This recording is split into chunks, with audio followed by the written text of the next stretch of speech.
यह भगवद गीता सामूहिक रूप से जब महायज्ञ के रूप से यह ध्वनि हम सभी एक साथ भारत के नेतृत्व हृदय सम्राट माननीय श्री प्रधानमंत्री नरेंद्र मोदी जी के साथ में यह पुरुषोत्तम अध्याय का सामूहिक पठन प्रारंभ करने जा रहे हैं।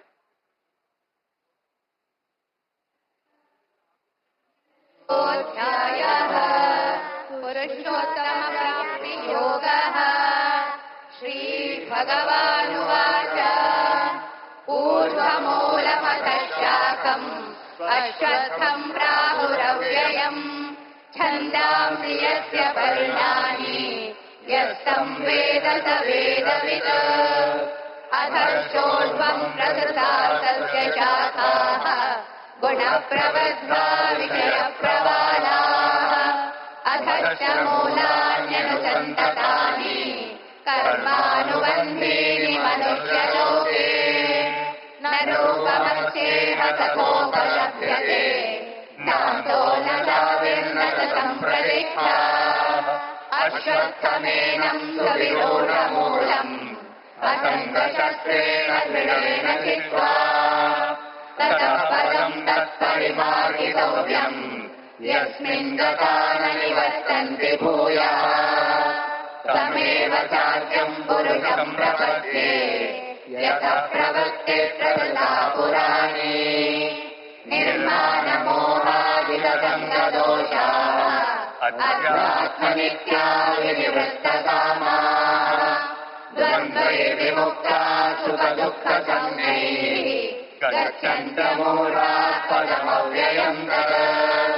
न तद्भासयते सूर्यो न चान्द्रो न पावकः। यद्गत्वा न निवर्तन्ते तद्धाम परमं मम। ममैवांशो जीवलोके जीवभूतः सनातनः। मनश्चेष्टानीन्द्रियाणि प्रकृतिस्थानि करुषति। शरीरं जडवाप्नोति यच्चाप्युत्क्रामतीश्वरः। गृहीत्वैतानि संयाति वायुर्गन्धानि वाशयात्। श्रोत्रं चक्षुस्पर्शनं च रसनं घ्राणमेव च।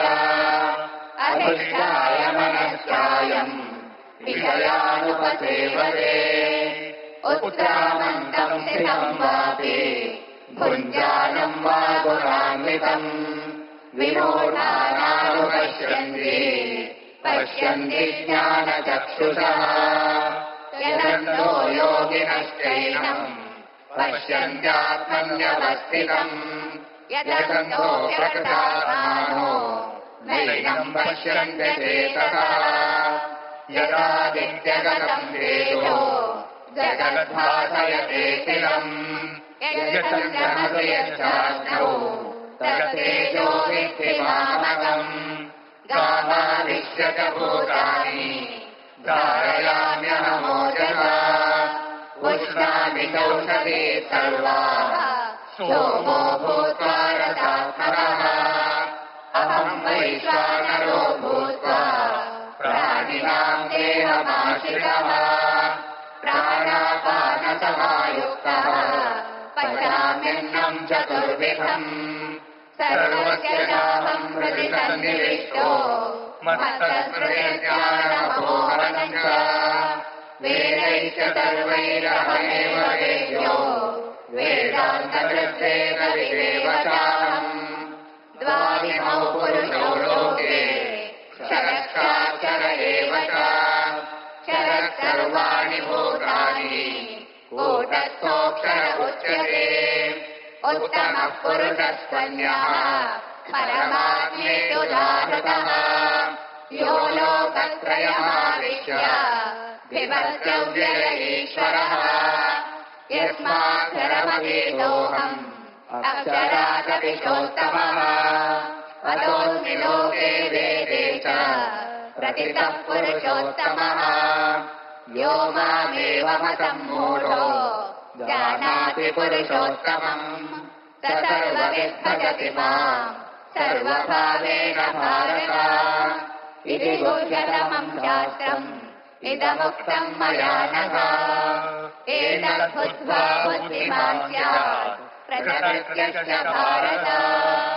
ॐ तत्सदिति श्रीमद्भगवद्गीतासु उपनिषत्सु ब्रह्मविद्यायां योगशास्त्रे श्रीकृष्णार्जुनसंवादे पुरुषोत्तमयोगो नाम पंचदशोऽध्यायः। ॐ श्रीकृष्णार्पणमस्तु। ಈ ಭಗವದ್ಗೀತೆಯ ಪಾರಾಯಣವನ್ನ ಶ್ರೀ ಕೃಷ್ಣಾರ್ಪಣಮಸ್ತು ಅಂತ ಹೇಳಿ ಸಮರ್ಪಣೆ ಮಾಡಿ ಈ ಪುಣ್ಯವನ್ನ ನಮ್ಮ ಪ್ರಧಾನಮಂತ್ರಿಗಳಿಗೆ ಧಾರೆ ಎರೆಯೋಣ. ಅನೇನ ಪುಣ್ಯೇನ ಸುಪುಣ್ಯವಾನ್ ಭವ ಎಂಬುವ ಒಂದು ಸಮರ್ಪಣೆಯನ್ನ ಮಾಡ್ತಾ ಪ್ರಧಾನವಾದ ಕಾರ್ಯಕ್ರಮ ನಮ್ಮ ನಿಮ್ಮೆಲ್ಲರ ಪ್ರೀತಿಯ ಪ್ರಧಾನಮಂತ್ರಿಗಳಿಂದ ಶುಭಾಶಂಸನೆ. हमारे शक्ति कृष्ण के शक्ति आवेश अवतार आदरणीय प्रधानमंत्री जी अपनी ओज प्रोत वाणी से हम सभी को ज्ञान देंगे।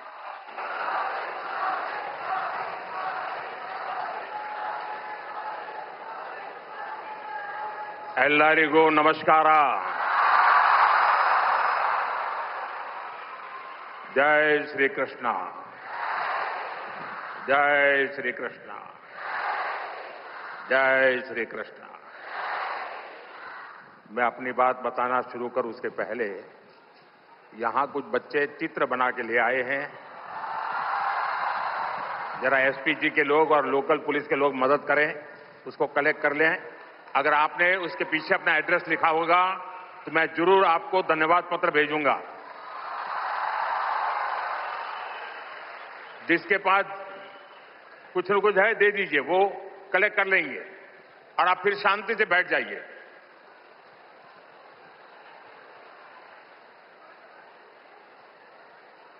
ये बच्चे इतनी मेहनत करते हैं और कभी कभी मैं उनके साथ कभी अन्याय कर देता हूं तो दुख होता है मुझे।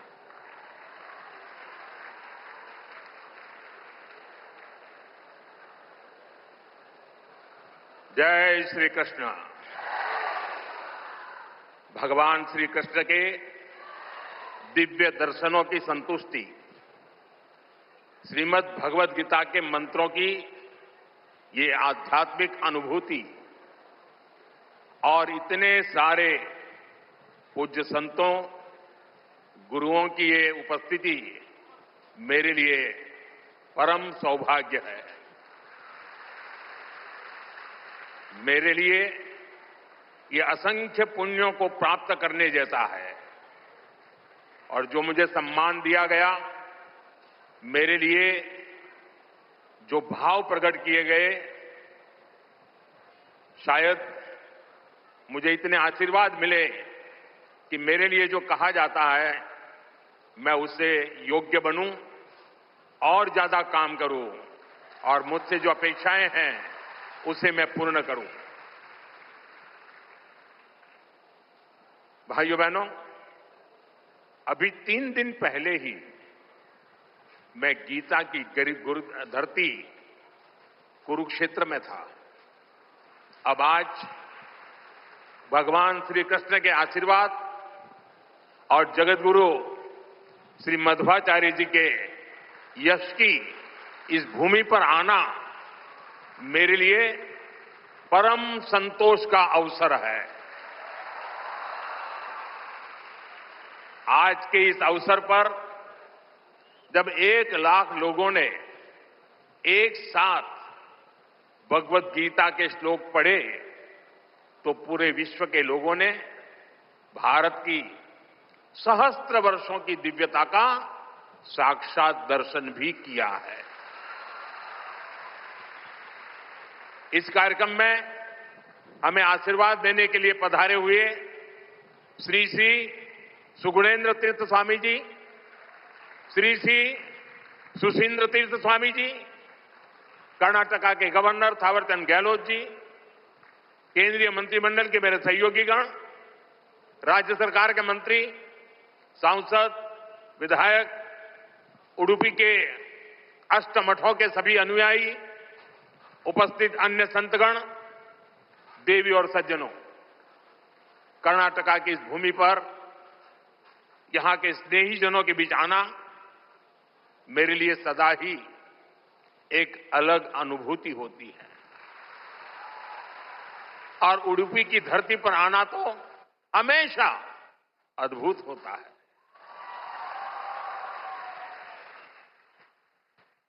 मेरा जन्म गुजरात में हुआ और गुजरात और उडुपी के बीच एक गहरा और विशेष संबंध रहा है। मान्यता है कि यहां स्थापित भगवान श्री कृष्ण के विग्रह की पूजा पहले द्वारका में माता रुक्मिणी करती थी। बाद में जगत गुरु श्री मध्वाचार्य जी ने इस प्रतिमा को यहां प्रस्थापित किया। और आप तो जानते हैं, अभी पिछले ही वर्ष मैं समुद्र के भीतर श्री द्वारका जी का दर्शन करने गया था, वहां से भी आशीर्वाद ले आया। आप खुद समझ सकते हैं कि मुझे इस प्रतिमा के दर्शन करके क्या अनुभूति हुई होगी। इस दर्शन ने मुझे एक आत्मीय आध्यात्मिक आनंद दिया है। साथियों, उडुपी आना मेरे लिए एक और वजह से विशेष होता है। उडुपी जनसंघ और भारतीय जनता पार्टी के सुशासन की मॉडल की कर्मभूमि रही है। 1968 में उडुपी के लोगों ने जनसंघ के हमारे वीएस आचार्य जी को यहां की नगरपालिका परिषद में विजयी बनाया था। और इसके साथ ही उडुपी ने एक नए गवर्नेंस मॉडल की नींव भी रखी थी। आज हम स्वच्छता के जिस अभियान को राष्ट्रीय रूप देख रहे हैं, उसे उडुपी ने 5 दशक पहले अपनाया था। जल आपूर्ति और ड्रेनेज सिस्टम का एक नया मॉडल देना हो, उडुपी ने ही 70 के दशक में इन कार्यक्रमों की शुरुआत की थी। आज ये अभियान देश के राष्ट्रीय विकास का राष्ट्रीय प्राथमिकता का हिस्सा बनकर हमारा मार्गदर्शन कर रहा है। साथियों, रामचरितमानस में लिखा है, कलिजुग केवल हरिगुण गाहा, गावत नर पावही भवथाहा। अर्थात कलयुग में केवल भगवत नाम और लीला का कीर्तन ही परम साधन है। उसके गायन कीर्तन से भव सागर से मुक्ति हो जाती है। हमारे समाज में मंत्रों का, गीता के श्लोकों का पाठ तो शताब्दियों से हो रहा है, पर जब 1 लाख कंठ एक स्वर में इन श्लोकों का ऐसा उच्चारण करते हैं, जब इतने सारे लोग गीता जैसे पुण्य ग्रंथ का पाठ करते हैं, जब ऐसे दैवीय शब्द एक स्थान पर एक साथ गूंजते हैं, तो एक ऐसी ऊर्जा निकलती है जो हमारे मन को, हमारे मस्तिष्क को एक नया स्पंदन, एक नई शक्ति देती है। यही ऊर्जा अध्यात्म की शक्ति की है।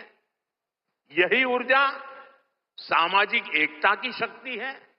इसलिए आज लक्ष्य कंठ गीता का ये अवसर एक विशाल ऊर्जा पिंड को अनुभव करने का अवसर बन गया है। ये विश्व को सामूहिक चेतना, कलेक्टिव कॉन्शियसनेस की शक्ति भी दिखा रहा है।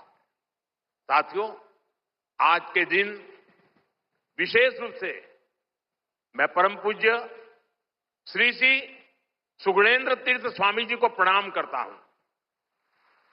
उन्होंने लक्ष्य कंठ गीता के इस विचार को इतने दिव्य रूप में साकार किया है।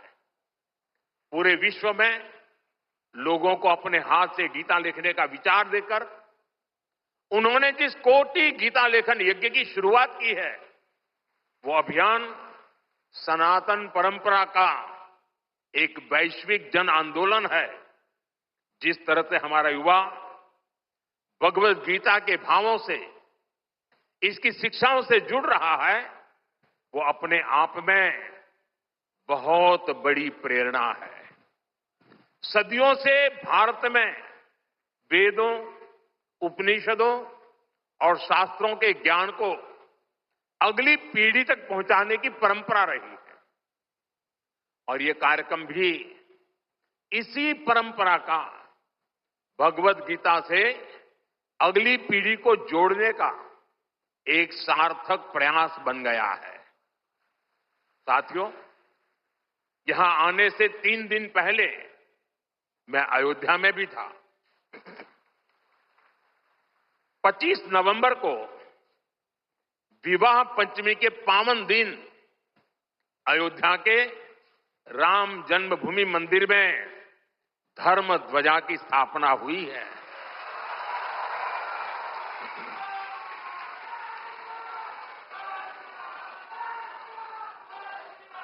अयोध्या से उडुपी तक असंख्य राम भक्त इस दिव्यतम और भव्यतम उत्सव के साक्षी बने हैं।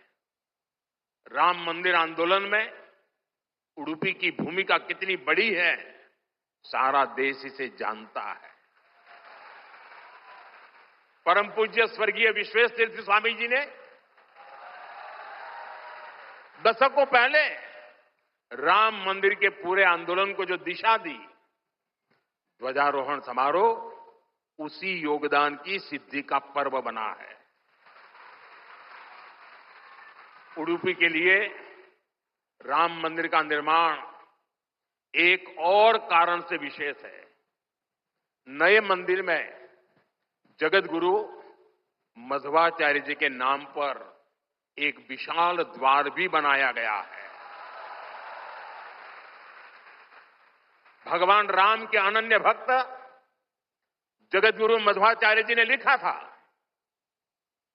रामाय शाश्वत सुविस्तृत षड्गुणाय सर्वेश्वराय बलवीर्य महारणावाय, अर्थात भगवान श्री राम 6 दिव्य गुणों से विभूषित सर्वेश्वर और अपार शक्ति साहस के सागर है।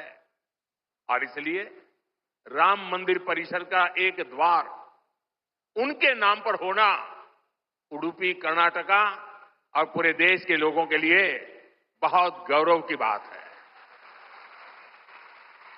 साथियों, जगतगुरु श्री मध्वाचार्य जी भारत के द्वैत दर्शन के प्रणेता और वेदांत के प्रकाश स्तंभ है।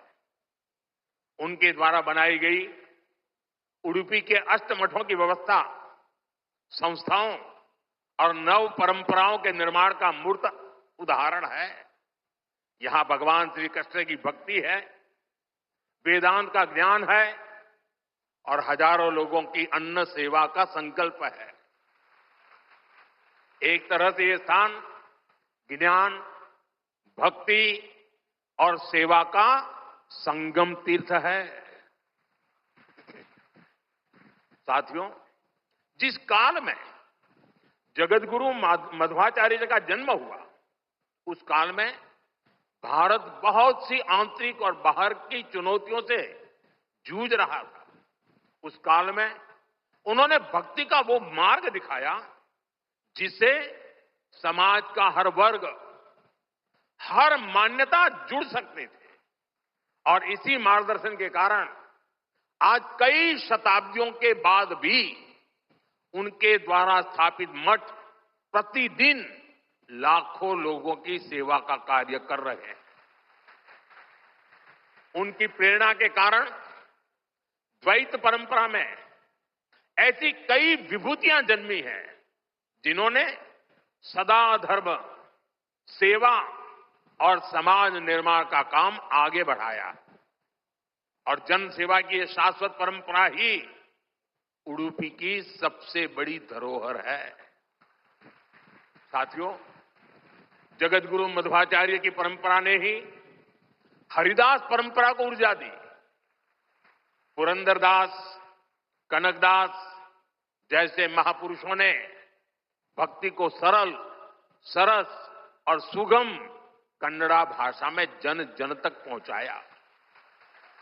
उनकी ये रचनाएं हर मन तक, गरीब से गरीब वर्ग तक पहुंची और उन्हें धर्म से, सनातन विचारों से जोड़ा। ये रचनाएं आज की पीढ़ी में भी वैसी की वैसी ही है। आज भी हमारे नौजवान सोशल मीडिया की रील्स में श्री पुरंदरदास द्वारा रचित चंद्रचूड़ शिव शंकर पार्वती सुनकर एक अलग भाव में पहुंच जाते हैं। आज भी जब उडुपी में मेरे जैसा कोई भक्त एक छोटी सी खिड़की से भगवान श्री कृष्ण का दर्शन करता है तो उसे कनकदास जी की भक्ति से जुड़ने का अवसर मिलता है। और मैं तो बहुत सौभाग्यशाली हूं, मुझे इसके पहले भी ये सौभाग्य प्राप्त होता रहा है। कनकदास जी को नमन करने का सौभाग्य मिला है। साथियों, भगवान श्री कृष्ण के उपदेश, उनकी शिक्षा हर युग में व्यवहारिक है। गीता के शब्द सिर्फ व्यक्ति ही नहीं, राष्ट्र की नीति को भी दिशा देते हैं। भगवत गीता में श्री कृष्ण ने सर्वभूत हिते रताः ये बात कही है।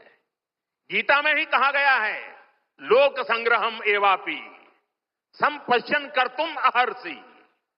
इन दोनों ही श्लोकों का अर्थ यही है कि हम लोक कल्याण के लिए काम करें। अपने पूरे जीवन में जगतगुरु मध्वाचार्य जी ने इन्हीं भावों को लेकर भारत की एकता को सशक्त किया। साथियों, आज सबका साथ, सबका विकास, सर्वजन हिताय, सर्वजन सुखाय, ये हमारी नीतियों के पीछे भी भगवान श्री कृष्ण के इन्हीं श्लोकों की प्रेरणा है। भगवान श्री कृष्ण हमें गरीबों की सहायता का मंत्र देते हैं और इसी मंत्र की प्रेरणा आयुष्मान भारत और पीएम आवास जैसी स्कीम का आधार बन जाती है। भगवान श्री कृष्ण हमें नारी सुरक्षा, नारी सशक्तिकरण का ज्ञान सिखाते हैं और उसी ज्ञान की प्रेरणा से देश नारी शक्ति बंधन अधिनियम का ऐतिहासिक निर्णय करता है। श्री कृष्ण हमें सबके कल्याण की बात सिखाते हैं और यही बात वैक्सीन मैत्री, सोलर अलायंस और वसुधैव कुटुंबकम की हमारी नीतियों का आधार बनती है। साथियों, श्री कृष्ण ने गीता का संदेश युद्ध की भूमि पर दिया था और भगवत गीता हमें यह सिखाती है कि शांति और सत्य की स्थापना के लिए अत्याचारियों का अंत भी आवश्यक है।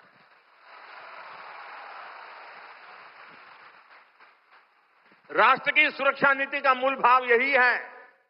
हम वसुधैव कुटुंबकम भी कहते हैं और हम धर्मो रक्षति रक्षितः का मंत्र भी दोहराते हैं। हम लाल किले से श्री कृष्ण की करुणा का संदेश भी देते हैं और उसी प्राचीर से मिशन सुदर्शन चक्र की उद्घोषणा भी करते हैं। मिशन सुदर्शन चक्र यानी देश के प्रमुख स्थानों की, देश के औद्योगिक और सार्वजनिक क्षेत्रों की सुरक्षा की ऐसी दीवार बनाना जिसे दुश्मन भेद न पाए और अगर दुश्मन दुस्साहस दिखाए तो फिर हमारा सुदर्शन चक्र उसे तबाह कर दे। साथियों, ऑपरेशन सिंदूर की कार्रवाई में भी देश ने हमारा ये संकल्प देखा है। पहलगाम के आतंकी हमले में कई देशवासियों ने अपना जीवन गंवाया। इन पीड़ितों में मेरे कर्नाटका के भाई बहन भी थे। लेकिन पहले जब ऐसे आतंकी हमले होते थे तो सरकारें हाथ पर हाथ रखकर बैठ जाती थी।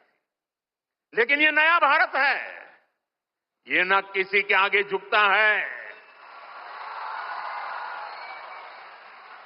और ना ही अपने नागरिकों की रक्षा के कर्तव्य से डिगता है। हम शांति की स्थापना भी जानते हैं और शांति की रक्षा करना भी जानते हैं। साथियों, भगवत गीता हमें कर्तव्यों का, हमारे जीवन संकल्पों का बोध कराती है और इसी प्रेरणा से मैं आज आप सभी से कुछ संकल्पों का आग्रह भी करूंगा। ये आग्रह 9 संकल्प की तरह है जो हमारे वर्तमान और भविष्य के लिए बहुत आवश्यक है। संत समाज जब इन आग्रहों पर अपना आशीर्वाद दे देगा तो इन्हें जन जन तक पहुंचने से कोई रोक नहीं पाएगा।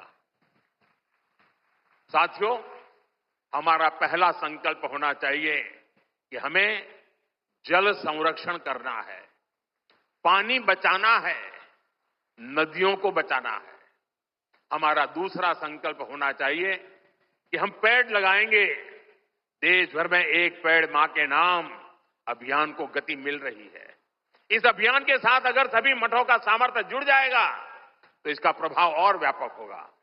तीसरा संकल्प कि हम देश के कम से कम एक गरीब का जीवन सुधारने का प्रयास करें। मैं ज्यादा नहीं कह रहा हूं। चौथा संकल्प, स्वदेशी का विचार होना चाहिए। एक जिम्मेदार नागरिक के रूप में हम सब स्वदेशी को अपनाएं। आज भारत आत्मनिर्भर भारत और स्वदेशी के मंत्र पर आगे बढ़ रहा है। हमारी अर्थव्यवस्था, हमारे उद्योग, हमारी टेक्नोलॉजी सब अपने पैरों पर मजबूती से खड़े हो रहे हैं।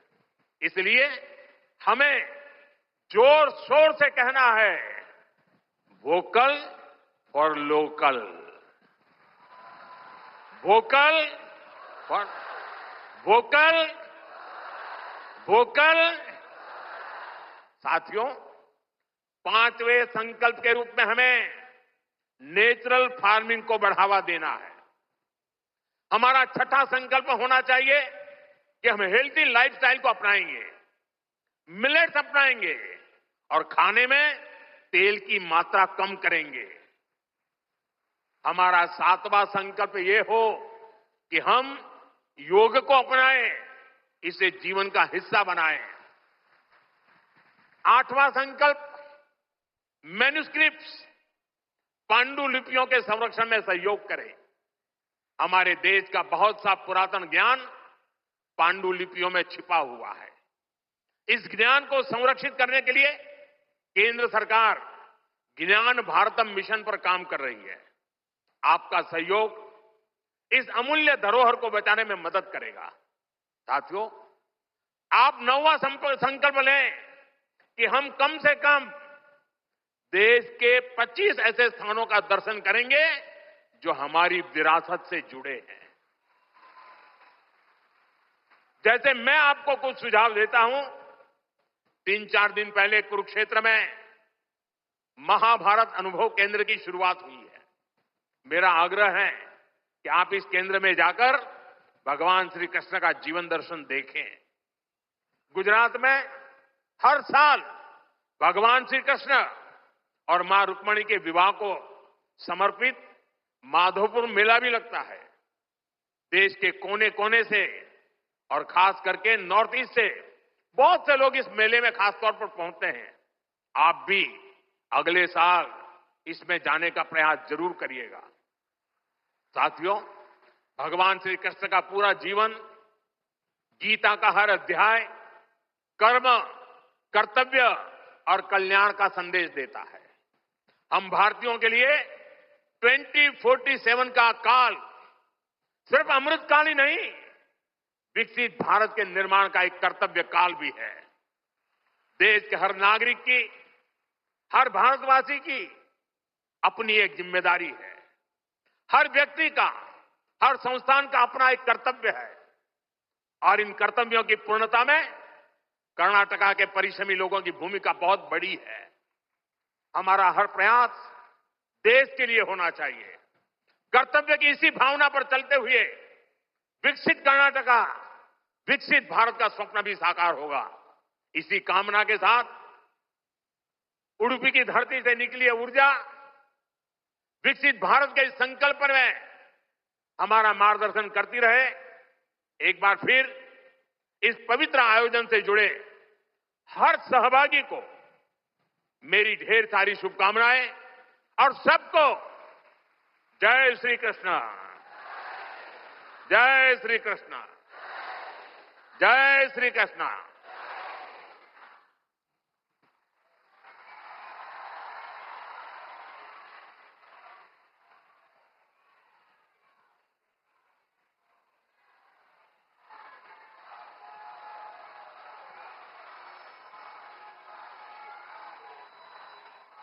ಮಾಡ್ತಾ ಇದ್ದೀವಿ. ದಯಮಾಡಿ ಎಲ್ಲರೂ ಕುಳಿತುಕೊಳ್ಳಬೇಕು. ವೇದ ಘೋಷದೊಂದಿಗೆ ಕಾರ್ಯಕ್ರಮ ಪ್ರಾರಂಭವಾಗ್ತಾ ಇದೆ. ಪುತ್ತಿಗೆ ವಿದ್ವಾಂಸರಿಂದ ವೇದ ಘೋಷ.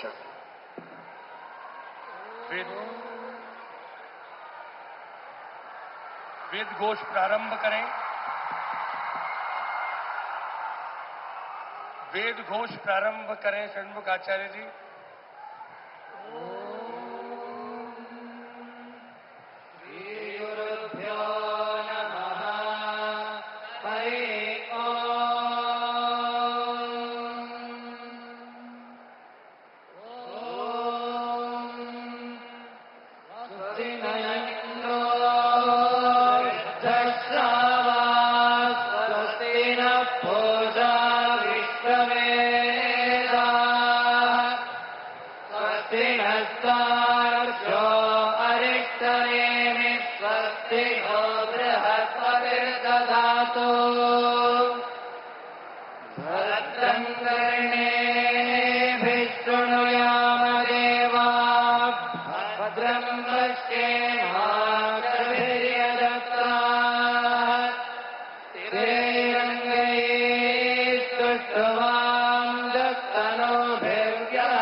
ಪರಮ ಪೂಜ್ಯ ಶ್ರೀಪಾದಂಗಳವರು ಸನ್ಮಾನ್ಯ ಪ್ರಧಾನಮಂತ್ರಿಗಳಿಗೆ ನಮ್ಮೆಲ್ಲರ ಪರವಾಗಿ ಆತ್ಮೀಯವಾದ ಸ್ವಾಗತವನ್ನ ಪುಷ್ಪದ ಮೂಲಕವಾಗಿ ನೀಡ್ತಾ ಇದ್ದಾರೆ. ನಾವೆಲ್ಲರೂ ಕೂಡ ಸ್ವಾಗತದಲ್ಲಿ ಭಾಗವಹಿಸ್ತಾ ಇದ್ದೀವಿ. ಪರಮ ಪೂಜ್ಯ ಶ್ರೀಪಾದರಿಂದ ಸ್ವಾಗತ. जगतगुरु श्री श्री सुखदेव तीर्थ स्वामी जी, जगत नायक माननीय प्रधानमंत्री श्री नरेंद्र मोदी जी को माल्यार्पण करते हुए सुगंधिम पुष्पमाल्यानाम क्रांतिवर्धकम श्रीवर्धनम. ಆಗಮಿಸಿದಂತಹ ಪ್ರಧಾನಮಂತ್ರಿಗಳಿಗೆ ಹಾಗೂ ಎಲ್ಲ ಗಣ್ಯರನ್ನ ಆತ್ಮೀಯವಾಗಿ ಸ್ವಾಗತಿಸ್ತಾ ಇದ್ದಾರೆ ಧರ್ಮಸ್ಥಳದ ಧರ್ಮಾಧಿಕಾರಿಗಳಾದ ಡಾಕ್ಟರ್ ವೀರೇಂದ್ರ ಹೆಗಡೆ ಅವರು.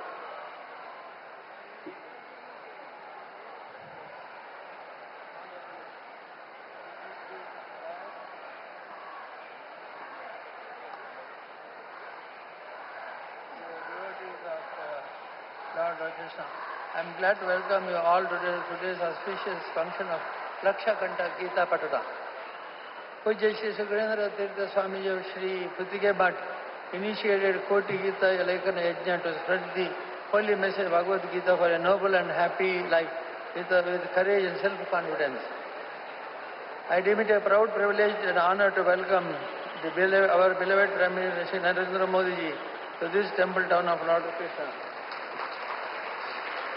Whenever I look at our Honorable Prime Minister, I imagine him as the Yajman of the guiding force, driving the engine of India. He is the one at the helm, steering the nation forward. Now this engine is so powerful that it can drive all coaches of the rest of the world along with it.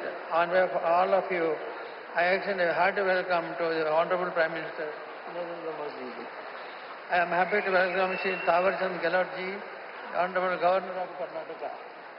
I welcome and with pranams Puja Shri Sunendra Tirtha Swami ji, Sushindra Tirtha Swami ji, Pratigamat, and also confirm all other 7 Mat Swami jis. Shri Prahlad, I am happy to welcome Shri Prahlad Joshi ji, Honorable Minister of Government of India, and Mr. Bhairati Sudesh, Government of Karnataka. I have a warm welcome to Srinivasa Sujay, Honorable MP Udupi, Honorable Raghavendra, MP Shivamoga, and Vijayendra, BJP President, State President, Shri Sunil Kumar, MLA Karkala, Suvarna, MLA Karkala, and Suresh Kumar Gurme, MLA Kapo, Kiran Kumar Kurigi, MLA Kundapur, and Gururaj Shetty Gantuhali, MLA Baindur. I am glad to extend a warm welcome to Lakshakanta media persons in all these places. I cut short my welcome address as we are all eager to hear shortly address of Shri Narendra Modi ji. Once again, I welcome you all for this August function. Namo Vandito Manjunathaya Namaha.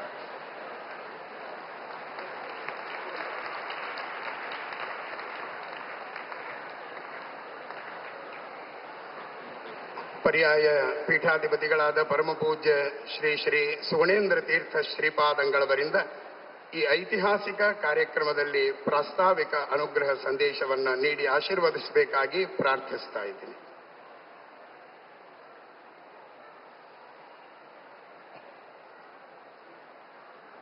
Bharat को उडुपी श्री कृष्ण और गीता के संदेश को जन जन तक पहुंचाने का कार्य श्रीमन मध्वाचार्य जी की परंपरा में महान यति जगत गुरु श्री सुगुणेन्द्र तीर्थ श्रीपाद जी के द्वारा धर्म संदेश। कृष्णाय वासुदेवाय हरये परमात्मने प्रणतक्लेशनाशाय गोविंदाय नमो नमः। व्यासाय भवनाशाय श्रीशाय गुणराशये हृद्याय शुद्धविद्याय मध्वाय च नमो नमः। प्रथमो हनुमन्नाम द्वितीयो भीम एव च पूर्णप्रज्ञः तृतीयस्तु भगवत्कार्यसाधकः। बुद्धिर्बलं यशोधैर्यं निर्भयत्वम् अरोगता अजाड्यं वाक्पटुत्वं च हनुमस्मरणात् भवेत्। आपादमौलिपर्यन्तं गुरूणाम् आकृतिं स्मरेत् तेन विघ्नाः प्रणश्यन्ति सिद्ध्यन्ति च मनोरथाः। श्रीगुरुभ्यो नमः। संस्कृतभाषायां 5 निमेषपर्यन्तं वदामः। संस्कृतभाषा भगवद्गीता भाषा। श्रीकृष्णः गीतोपदेशं संस्कृतभाषायां कृतवान्। अतः गीताभाषायां संस्कृतभाषायां 5 निमेषपर्यन्तं वयं वाक्यं वदामः। अस्मिन् दिवसे अस्माकं सर्वेषां कृष्णभक्तानां महान् सन्तोषः सञ्जातः। अस्माकं प्रधानमन्त्री श्री नरेन्द्र मोदी महोदयः लक्षकण्ठगीता पठन सन्दर्भे आगताः। नरेन्द्र मोदी महोदयः अर्जुन इव। अर्जुनः इन्द्रावतारः। श्रीमध्वाचार्याः वदन्ति अर्जुने नरावेशः वर्तते। अतः नरेन्द्र शब्दस्य अर्थः साक्षात् अर्जुनः। यत्र गीता प्रचलति तत्र अर्जुनः आगतः। अतः अर्जुन आगमनेन अस्माकं लक्षकण्ठगीता समर्पणं सम्पूर्णम् इति वयं भावयामः। नरेंद्र मोदी महोदयः 14 वर्षानन्तरम् अत्र आगताः। तन्मध्ये राममन्दिरनिर्माणं कृत्वा आगताः। यथा श्रीरामः 14 वर्षानन्तरम् अयोध्यां प्रति आगतवान्, तद्वत् 14 वर्षानन्तरम् अस्माकं नरेंद्र महोदयः अत्र श्रीरामराज्यस्थापनार्थम् आगताः। गत पुत्तिगमठ पर्याय समये 14 वर्षात् पूर्वं नरेंद्र मोदी महोदयाः आगताः। तदनन्तरं द्वितीयवारं पुनः पुत्तिगमठ पर्याय समये एव आगताः। कारणं पुत्तिगमठ पर्यायः इन्द्रपर्यायः। अष्टमठेषु इन्द्रनाम केवलं पुत्तिगमठस्य। अतः अहं सुगुणेन्द्रः, सुश्रीन्द्रः, उपेन्द्रः इति इन्द्रपरम्परा पर्यायः। तदर्थं नरेंद्र मोदी महोदयाः आगताः पुत्तिगमठीय पर्याय इति कारणेन। अतः नरेंद्र मोदी महोदयस्य विशेष अनुग्रहार्थं कृष्णस्य समीपे प्रार्थनां कुर्मः। राममन्दिर निर्माण समर्पणं श्रीकृष्ण समीपे कृतवन्तः। सर्वं कृष्णमयं, सर्वं कृष्णार्पणम्। कलियुगे कृष्णार्पणम् अत्यन्तम् आवश्यकम्। अतः ध्वजस्थापना अनन्तरं राममन्दिर निर्माणं सम्पूर्णम् आसीत्। तदनन्तरं कृष्णार्पणार्थम् अत्र सुवर्णतीर्थमण्डप उद्घाटनार्थं च आगताः। स्वपर्याय इति पुत्तिगमठ पर्याय समये एव आगताः। तेषां बहु अभिनन्दनं कुर्मः। श्री नरेंद्र मोदी महोदयाः भगवद्गीतायाः व्याख्यानं, भगवद्गीता सन्देशः यः वर्तते तस्य पूर्ण अनुष्ठानं नरेंद्र मोदी महोदयेन कृतं वर्तते।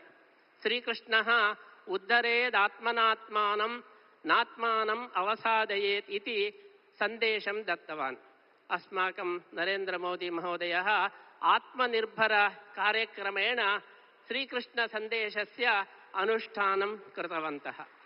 श्रीकृष्णः निस्वार्थ सेवां करोतु इति अस्माकं नरेंद्र मोदी महोदयः निस्वार्थ सेवया गीता सन्देशं कृतवन्तः। अतः नरेंद्र मोदी महोदयः भगवद्गीतायाः जीवत् व्याख्यानम् इति वयं भावयामः। अतः एतादृश कोटि गीता लेखन यज्ञे लक्षकण्ठगीता समर्पण समये अर्जुनस्य आगम इव नरेंद्र मोदी महोदयस्य आगमः आसीत् इति महान् सन्तोषः। श्रीकृष्णः गीतायां धर्मस्य रक्षणम् आवश्यकं, धर्म संस्थापनार्थाय संभवामि युगे युगे, परित्राणाय साधूनां विनाशाय च दुष्कृतां। तादृश सन्देशं नरेंद्र मोदी महोदयः निष्पक्षपातरूपेण सज्जनानां रक्षणं, दुष्टानां शिक्षणं च कुर्वन् वर्तते। अतः श्रीकृष्णस्य अनुग्रहः विशेषरूपेण भवतु। धर्मद्वारा जगद्रक्षणं विश्वनायकस्य भवतु इति वयम् आशास्महे। अस्माकं पर्यायः विश्वगीतापर्यायः।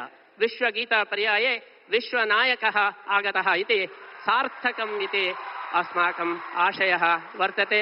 तादृश नरेंद्र मोदी महोदयद्वारा धर्मरक्षणं भवतु इति अस्माभिः प्रार्थना क्रियते।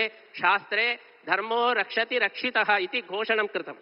अस्माभिः मोदी रक्षति रक्षितः।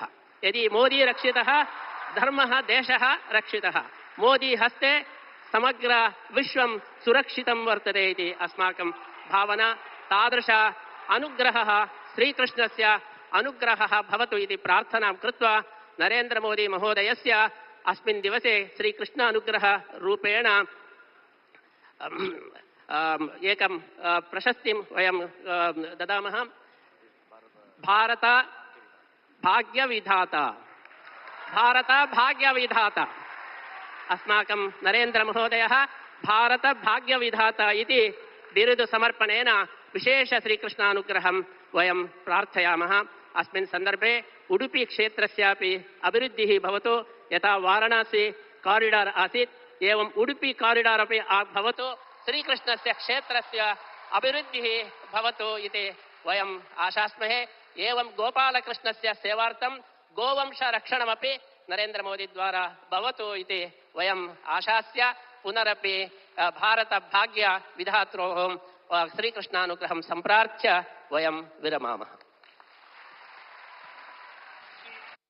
सुगुणेन्द्र तीर्थ स्वामी जी के द्वारा अब सभी भारतवासियों एवं उडुपी के जनता की तरफ से प्रतिनिधि रूप में हम सभी के हृदयों में हृदय सम्राट हमारे परम प्रिय माननीय प्रधानमंत्री श्री नरेंद्र मोदी जी को सम्मान का कार्य प्रारंभ हो रहा है। आप सभी इस ऐतिहासिक समय के लिए उपस्थित हैं।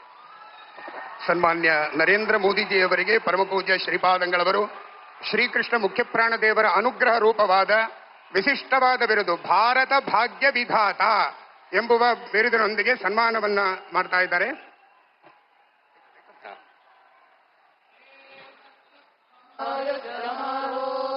सम्मान पत्र रक्षा कवच के रूप में रक्षा ಕಂಕಣದ ಮೂಲಕವಾಗಿ ರಾಷ್ಟ್ರ ರಕ್ಷಣೆಯ ದೀಕ್ಷೆಯನ್ನ ಪೂಜ್ಯ ಶ್ರೀಪಾದಂಗಳವರು ನೀಡ್ತಾ ಇದ್ದಾರೆ। आज ये राज्य की राष्ट्र रक्षा के लिए रक्षा कवच स्वामी जी महाराज हमारे माननीय प्रधानमंत्री जी के हस्तों में अब सम्मान ಭಾರತ ಭಾಗ್ಯ ವಿಧಾತ बोलो भारत माता की।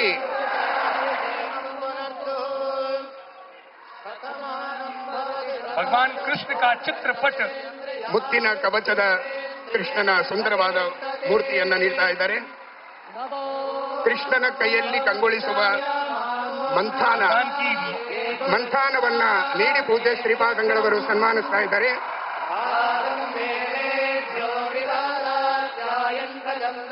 गौरव की प्रतिष्ठा का प्रतीक भारत की यह पगड़ी सिर पर ಶಿರೋಮಾನ್ಯ सम्मान ವಿಶಿಷ್ಟವಾದ ಅಲಂಕೃತವಾದ ಕೃಷ್ಣನ ನವಿಲು ಇರುವಂತಹ ಕಿರೀಟವನ್ನ ಪೇಟವನ್ನ ಇಟ್ಟು ಪೂಜ್ಯ ಶ್ರೀಪಾದಂಗಳವರು ಸನ್ಮಾನಿಸ್ತಾ ಇದ್ದಾರೆ।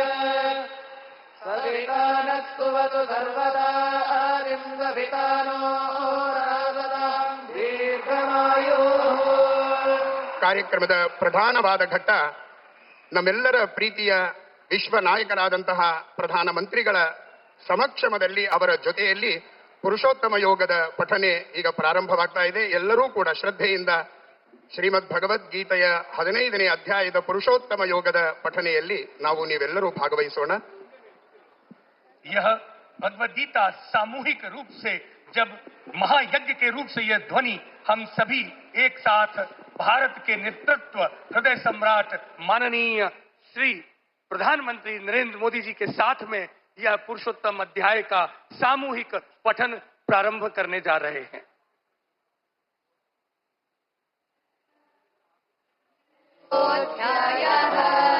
पुरुषोत्तम प्राप्ति योगः श्री भगवानुवाच ऊर्ध्वमूलमधशाखम् अश्वत्थम् प्राहुरव्ययम् छन्दांसि यस्य पर्णानि यस्तं वेद स वेदवित् अधश्चोर्ध्वम् प्रसृतास्तस्य शाखाः गुणप्रवद्धा विषयप्रवालाः अधश्च मूलान्यनुसन्ततानि कर्मानुबन्धीनि मनुष्यलोके न रूपमस्येह तथोपलभ्यते नान्तो न दाविर्न च सम्प्रदिष्टा अश्वत्थमेनम् सुविरूढमूलम् असङ्गशस्त्रेण दृढेन चित्वा ततः पदम् तत्परिमार्गितव्यम् यस्मिन् गता न निवर्तन्ति भूयः तमेव चाद्यम् पुरुषम् प्रपद्ये यतः प्रवृत्ते प्रवृता पुराणे निर्माणमोहादिगतङ्गदोषाः अध्यात्मनित्या विनिवृत्तकामाः द्वन्द्वये विमुक्ता सुखदुःखसंज्ञैः गच्छन्तमूढाः पदमव्ययम् न तद्भासयते सूर्यो न चान्द्रो न पावकः प्रवर्तन्ते तत्धाम परमं मम ममैवांशो जीवलोके जीवभूतः सनातनः मनश्चेष्टानीन्द्रियाणि प्रतिष्ठानि करुषति शरीरं यदवाप्नोति यच्चाप्युत्क्रामतीश्वरः गृहीत्वैतानि संयाति वायुर्गन्धानि वाशयात् श्रोत्रं चक्षुस्पर्शनं च रसनं घ्राणमेव च अधिष्ठाय मनश्चायं विषयानुपसेवते उत्क्रामन्तं स्थितं वापि भुञ्जानं वा गुणान्वितम् विमूढानानुपश्यन्ति पश्यन्ति ज्ञानचक्षुषः यदन्तो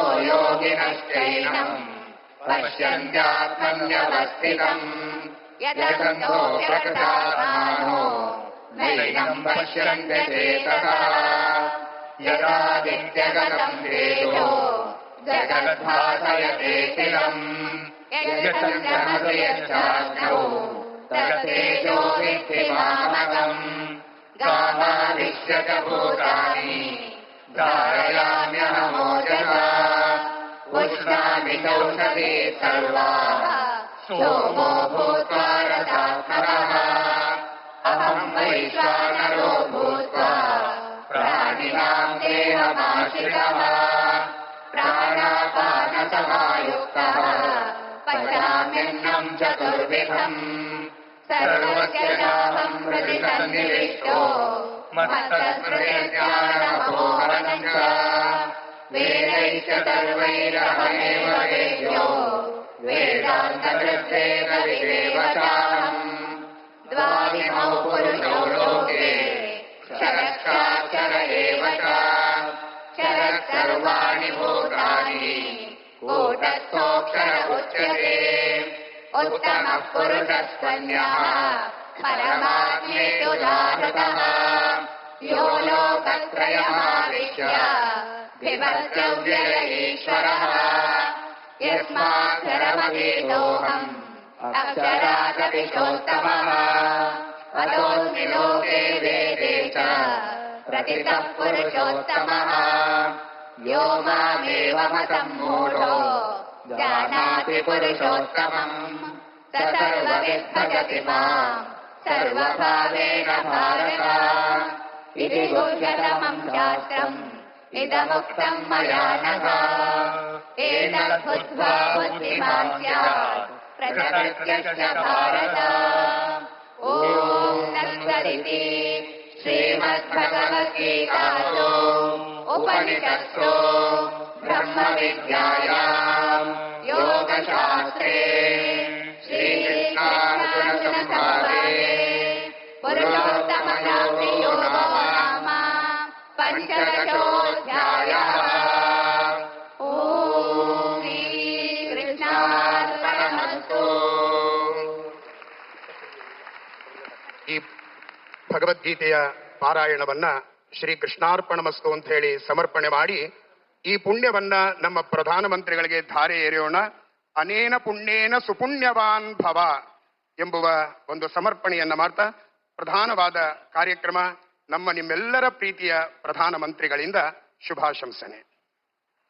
हमारे शक्ति कृष्ण के शक्ति आवेश अवतार आदरणीय प्रधानमंत्री जी अपनी ओज प्रोत वाणी से हम सभी को ज्ञान देंगे.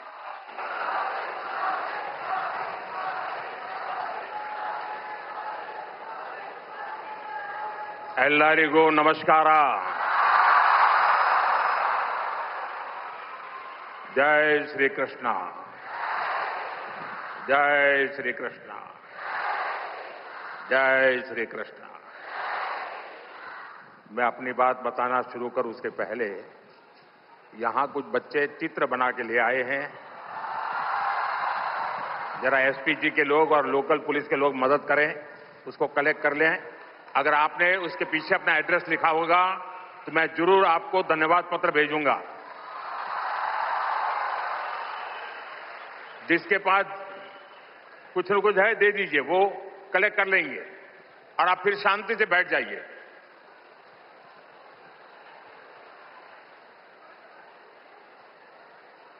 ये बच्चे इतनी मेहनत करते हैं और कभी कभी मैं उनके साथ कभी अन्याय कर देता हूं तो दुख होता है मुझे।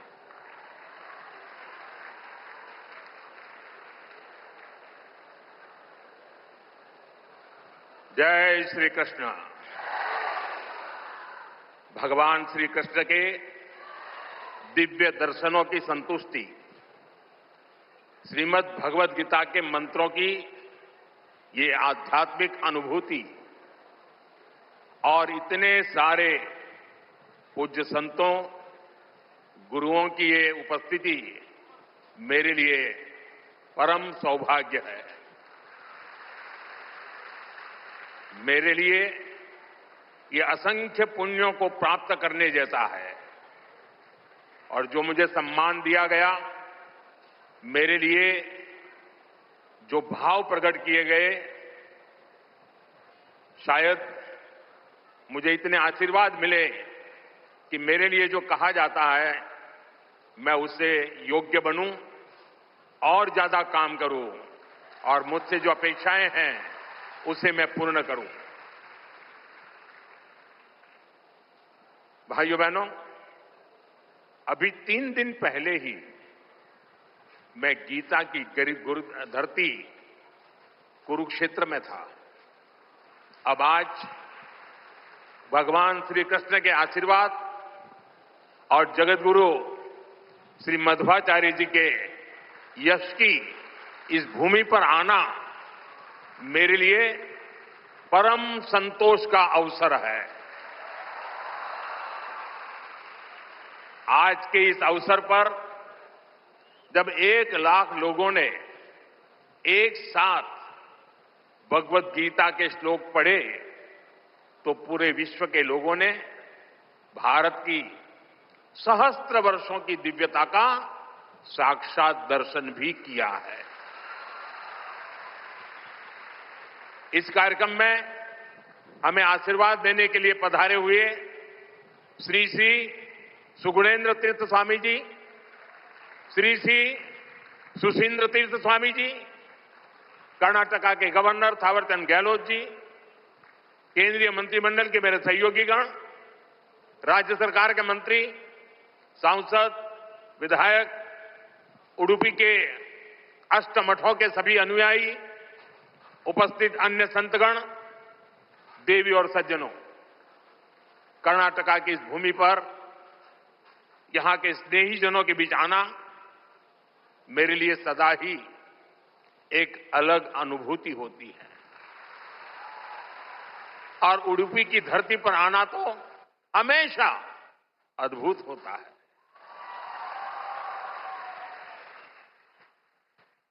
मेरा जन्म गुजरात में हुआ और गुजरात और उडुपी के बीच एक गहरा और विशेष संबंध रहा है।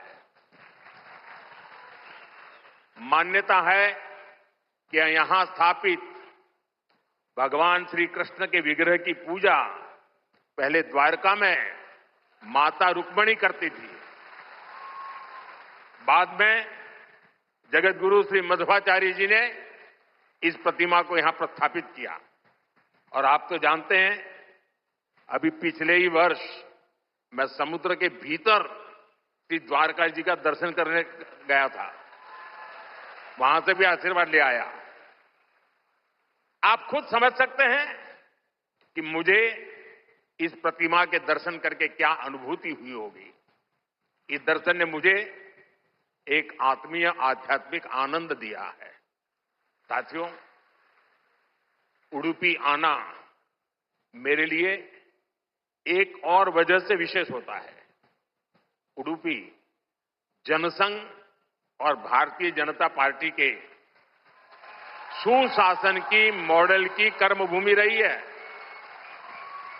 1968 में उडुपी के लोगों ने जनसंघ के हमारे वीएस आचार्य जी को यहां की नगरपालिका परिषद में विजयी बनाया था और इसके साथ ही उडुपी ने एक नए गवर्नेंस मॉडल की नींव भी रखी थी। आज हम स्वच्छता के जिस अभियान को राष्ट्रीय रूप देख रहे हैं, उसे उडुपी ने 5 दशक पहले अपनाया था।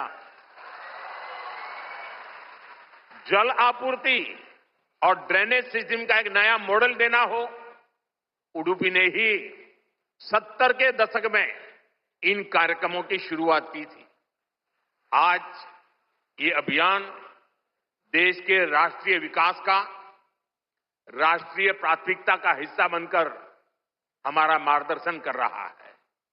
साथियों, रामचरितमानस में लिखा है, कलिजुग केवल हरिगुण गाहा, गावत नर पावही भवथाहा। अर्थात कलयुग में केवल भगवत नाम और लीला का कीर्तन ही परम साधन है। उसके गायन कीर्तन से भव सागर से मुक्ति हो जाती है।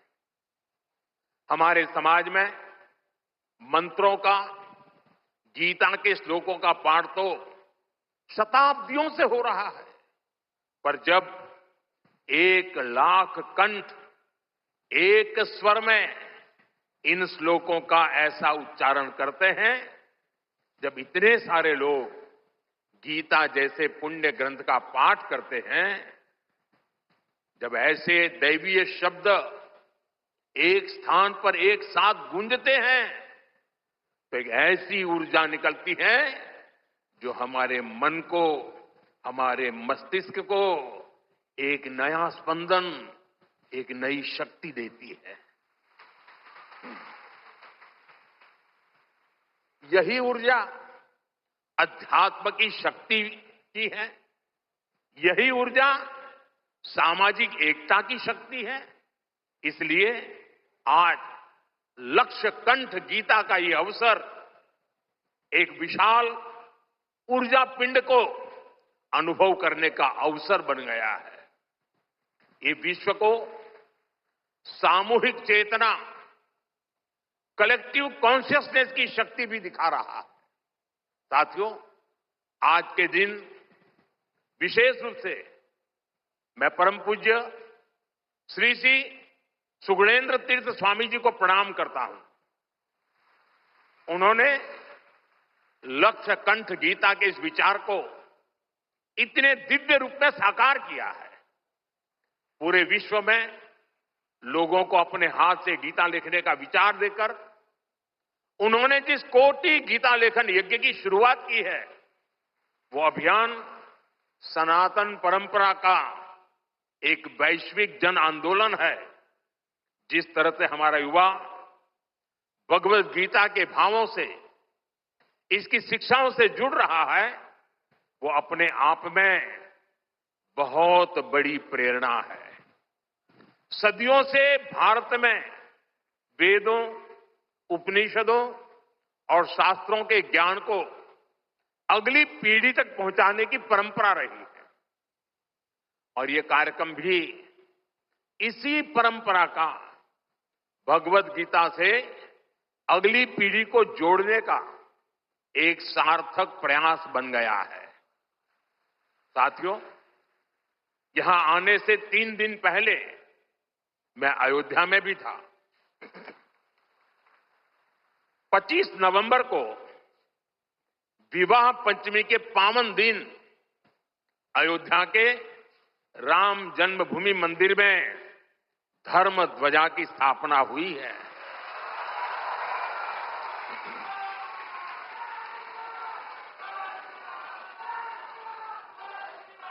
अयोध्या से उडुपी तक असंख्य राम भक्त इस दिव्यतम और भव्यतम उत्सव के साक्षी बने हैं। राम मंदिर आंदोलन में उडुपी की भूमिका कितनी बड़ी है, सारा देश इसे जानता है। परम पूज्य स्वर्गीय विश्वेश तीर्थ स्वामी जी ने दशकों पहले राम मंदिर के पूरे आंदोलन को जो दिशा दी, ध्वजारोहण समारोह उसी योगदान की सिद्धि का पर्व बना है। उडुपी के लिए राम मंदिर का निर्माण एक और कारण से विशेष है। नए मंदिर में जगत गुरु मध्वाचार्य जी के नाम पर एक विशाल द्वार भी बनाया गया है। भगवान राम के अनन्य भक्त जगत गुरु मध्वाचार्य जी ने लिखा था, रामाय शाश्वत सुविस्तृत षड्गुणाय सर्वेश्वराय बलवीर्य महारणावाय, अर्थात भगवान श्री राम 6 दिव्य गुणों से विभूषित सर्वेश्वर और अपार शक्ति साहस के सागर है। और इसलिए राम मंदिर परिसर का एक द्वार उनके नाम पर होना उडुपी, कर्नाटका और पूरे देश के लोगों के लिए बहुत गौरव की बात है। साथियों, जगत गुरु श्री मध्वाचार्य जी भारत के द्वैत दर्शन के प्रणेता और वेदांत के प्रकाश स्तंभ है। उनके द्वारा बनाई गई उडुपी के अष्टमठों की व्यवस्था संस्थाओं और नव परंपराओं के निर्माण का मूर्त उदाहरण है। यहां भगवान श्री कृष्ण की भक्ति है, वेदांत का ज्ञान है और हजारों लोगों की अन्न सेवा का संकल्प है। एक तरह से ये स्थान ज्ञान, भक्ति और सेवा का संगम तीर्थ है। साथियों, जिस काल में जगत गुरु मध्वाचार्य जी का जन्म हुआ, उस काल में भारत बहुत सी आंतरिक और बाहर की चुनौतियों से जूझ रहा था। उस काल में उन्होंने भक्ति का वो मार्ग दिखाया जिससे समाज का हर वर्ग, हर मान्यता जुड़ सकते थे। और इसी मार्गदर्शन के कारण आज कई शताब्दियों के बाद भी उनके द्वारा स्थापित मठ प्रतिदिन लाखों लोगों की सेवा का कार्य कर रहे हैं। उनकी प्रेरणा के कारण द्वैत परंपरा में ऐसी कई विभूतियां जन्मी हैं जिन्होंने सदा धर्म, सेवा और समाज निर्माण का काम आगे बढ़ाया। और जन सेवा की यह शाश्वत परंपरा ही उडुपी की सबसे बड़ी धरोहर है। साथियों, जगत गुरु मध्वाचार्य की परंपरा ने ही हरिदास परंपरा को ऊर्जा दी। पुरंदरदास, कनकदास जैसे महापुरुषों ने भक्ति को सरल, सरस और सुगम कन्नड़ा भाषा में जन जन तक पहुंचाया। उनकी ये रचनाएं हर मन तक, गरीब से गरीब वर्ग तक पहुंची और उन्हें धर्म से, सनातन विचारों से जोड़ा। ये रचनाएं आज की पीढ़ी में भी वैसी की वैसी ही है। आज भी हमारे नौजवान सोशल मीडिया की रील्स में श्री पुरंदरदास द्वारा रचित चंद्रचूड़ शिव शंकर पार्वती सुनकर एक अलग भाव में पहुंच जाते हैं। आज भी जब उडुपी में मेरे जैसा कोई भक्त एक छोटी सी खिड़की से भगवान श्री कृष्ण का दर्शन करता है तो उसे कनकदास जी की भक्ति से जुड़ने का अवसर मिलता है। और मैं तो बहुत सौभाग्यशाली हूं, मुझे इसके पहले भी ये सौभाग्य प्राप्त होता रहा है। कनकदास जी को नमन करने का सौभाग्य मिला है। साथियों, भगवान श्री कृष्ण के उपदेश, उनकी शिक्षा हर युग में व्यवहारिक है। गीता के शब्द सिर्फ व्यक्ति नहीं, राष्ट्र की नीति को भी दिशा देते हैं। भगवत गीता में श्री कृष्ण ने सर्वभूत हिते रताः ये बात कही है। गीता में ही कहा गया है, लोक संग्रहम एवापि संपश्यन कर्तुम अहर्षि। इन दोनों ही श्लोकों का अर्थ यही है कि हम लोक कल्याण के लिए काम करें। अपने पूरे जीवन में जगतगुरु मध्वाचार्य जी ने इन्हीं भावों को लेकर भारत की एकता को सशक्त किया। साथियों, आज सबका साथ, सबका विकास, सर्वजन हिताय, सर्वजन सुखाय, ये हमारी नीतियों के पीछे भी भगवान श्री कृष्ण के इन्हीं श्लोकों की प्रेरणा है। भगवान श्री कृष्ण हमें गरीबों की सहायता का मंत्र देते हैं और इसी मंत्र की प्रेरणा आयुष्मान भारत और पीएम आवास जैसी स्कीम का आधार बन जाती है। भगवान श्री कृष्ण हमें नारी सुरक्षा, नारी सशक्तिकरण का ज्ञान सिखाते हैं और उसी ज्ञान की प्रेरणा से देश नारी शक्ति बंधन अधिनियम का ऐतिहासिक निर्णय करता है। श्री कृष्ण हमें सबके कल्याण की बात सिखाते हैं और यही बात वैक्सीन मैत्री, सोलर अलायंस और वसुधैव कुटुंबकम की हमारी नीतियों का आधार बनती है। साथियों, श्री कृष्ण ने गीता का संदेश युद्ध की भूमि पर दिया था और भगवत गीता हमें यह सिखाती है कि शांति और सत्य की स्थापना के लिए अत्याचारियों का अंत भी आवश्यक है।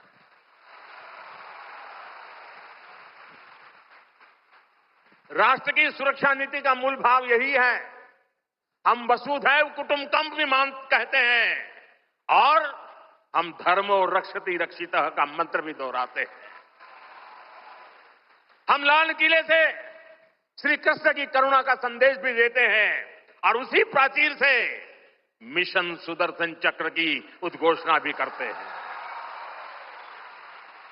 मिशन सुदर्शन चक्र यानी देश के प्रमुख स्थानों की, देश के औद्योगिक और सार्वजनिक क्षेत्रों की सुरक्षा की ऐसी दीवार बनाना जिसे दुश्मन भेद न पाए और अगर दुश्मन दुस्साहस दिखाए तो फिर हमारा सुदर्शन चक्र उसे तबाह कर दे। साथियों, ऑपरेशन सिंदूर की कार्रवाई में भी देश ने हमारा ये संकल्प देखा है।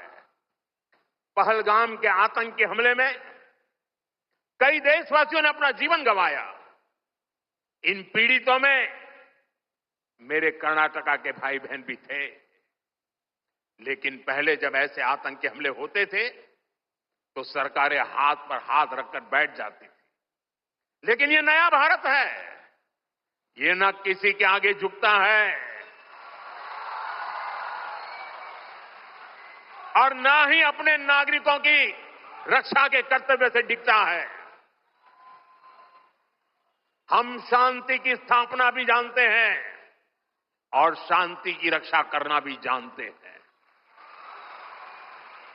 साथियों, भगवत गीता हमें कर्तव्यों का, हमारे जीवन संकल्पों का बोध कराती है और इसी प्रेरणा से मैं आज आप सभी से कुछ संकल्पों का आग्रह भी करूंगा। ये आग्रह नव संकल्प की तरह है जो हमारे वर्तमान और भविष्य के लिए बहुत आवश्यक है। संत समाज जब इन आग्रहों पर अपना आशीर्वाद दे देगा तो इन्हें जन जन तक पहुंचने से कोई रोक नहीं पाएगा। साथियों, हमारा पहला संकल्प होना चाहिए कि हमें जल संरक्षण करना है, पानी बचाना है, नदियों को बचाना है। हमारा दूसरा संकल्प होना चाहिए कि हम पेड़ लगाएंगे। देश भर में एक पेड़ मां के नाम अभियान को गति मिल रही है। इस अभियान के साथ अगर सभी मठों का सामर्थ्य जुड़ जाएगा तो इसका प्रभाव और व्यापक होगा। तीसरा संकल्प कि हम देश के कम से कम एक गरीब का जीवन सुधारने का प्रयास करें। मैं ज्यादा नहीं कह रहा। चौथा संकल्प, स्वदेशी का विचार होना चाहिए। एक जिम्मेदार नागरिक के रूप में हम सब स्वदेशी को अपनाएं। आज भारत आत्मनिर्भर भारत और स्वदेशी के मंत्र पर आगे बढ़ रहा है। हमारी अर्थव्यवस्था, हमारे उद्योग, हमारी टेक्नोलॉजी सब अपने पैरों पर मजबूती से खड़े हो रहे हैं। इसलिए हमें जोर शोर से कहना है, vocal for local, vocal for vocal, vocal. साथियों, 5वें संकल्प के रूप में हमें नेचुरल फार्मिंग को बढ़ावा देना है। हमारा छठा संकल्प होना चाहिए कि हम हेल्थी लाइफस्टाइल को अपनाएंगे, मिलेट्स अपनाएंगे और खाने में तेल की मात्रा कम करेंगे। हमारा 7वां संकल्प ये हो कि हम योग को अपनाएं, इसे जीवन का हिस्सा बनाएं। 8वां संकल्प, मैन्युस्क्रिप्ट्स, पांडुलिपियों के संरक्षण में सहयोग करें। हमारे देश का बहुत सा पुरातन ज्ञान पांडुलिपियों में छिपा हुआ है। इस ज्ञान को संरक्षित करने के लिए केंद्र सरकार ज्ञान भारतम मिशन पर काम कर रही है। आपका सहयोग इस अमूल्य धरोहर को बचाने में मदद करेगा। साथियों, आप 9वां संकल्प लें कि हम कम से कम देश के 25 ऐसे स्थानों का दर्शन करेंगे जो हमारी विरासत से जुड़े हैं। जैसे मैं आपको कुछ सुझाव देता हूं, 3-4 दिन पहले कुरुक्षेत्र में महाभारत अनुभव केंद्र की शुरुआत हुई है। मेरा आग्रह है कि आप इस केंद्र में जाकर भगवान श्री कृष्ण का जीवन दर्शन देखें। गुजरात में हर साल भगवान श्री कृष्ण और मां रुक्मणी के विवाह को समर्पित माधोपुर मेला भी लगता है। देश के कोने कोने से और खास करके नॉर्थ ईस्ट से बहुत से लोग इस मेले में खास तौर पर पहुंचते हैं। आप भी अगले साल इसमें जाने का प्रयास जरूर करिएगा।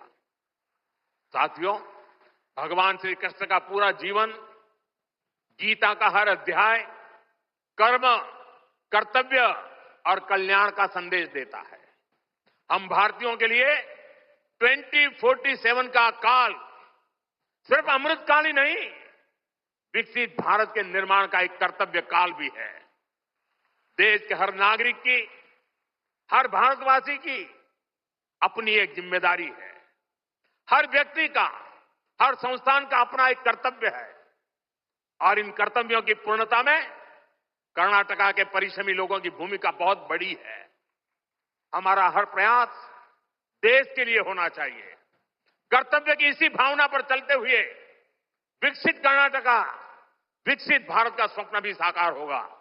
इसी कामना के साथ उडुपी की धरती से निकली ऊर्जा विकसित भारत के इस संकल्प में हमारा मार्गदर्शन करती रहे। एक बार फिर इस पवित्र आयोजन से जुड़े हर सहभागी को मेरी ढेर सारी शुभकामनाएं और सबको जय श्री कृष्ण, जय श्री कृष्ण, जय श्री कृष्ण।